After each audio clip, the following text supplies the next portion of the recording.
নমস্কার, সকলকে জয় গুরু জানাই।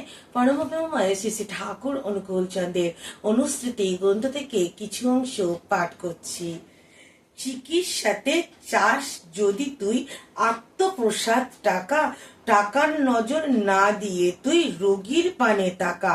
ঠাকুর এই বাণীটিতে বলছেন যে চিকিৎসক যিনি আমরা অনেক ভরসা করে তো চিকিৎসকের কাছে যাই, যে আমাদের কোনো কঠিন ব্যাধি হলে আমরা তার কাছে যাই, যে তার সেবা, তার যত্নে, তার ভালোবাসায়, তার অনুপ্রেরণায় আমরা ভালো হয়ে উঠব।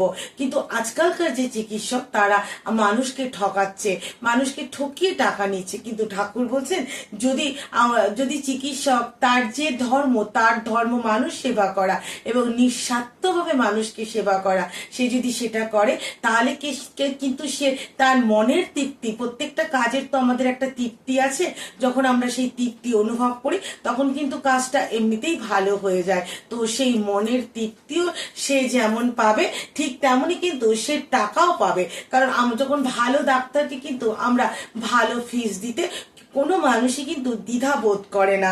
তাই ঠাকুর বলছেন, টাকার দিকে নজর দিস না। প্রথমেই যদি আমি মনে করি আমি মানুষকে ঠকিয়ে টাকা অর্জন করব, তাহলে তো কয়েকদিন হয়তো পারবো, তারপরে তো আমি আর পারবো না। তাই ঠাকুর বলছেন, টাকার দিকে নজর না দিয়ে যদি সে সেই মনুষ্য রোগীটাকে তার সেবা, যত্ন, ভরসা অর্জন করতে পারে, তাহলে কিন্তু সে ভবিষ্যতে বা পরবর্তীকালে সে কিন্তু অনেক বড় চিকিৎসক হতে পারবে।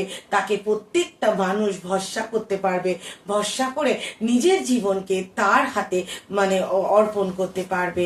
নমস্কার, জয় গুরু।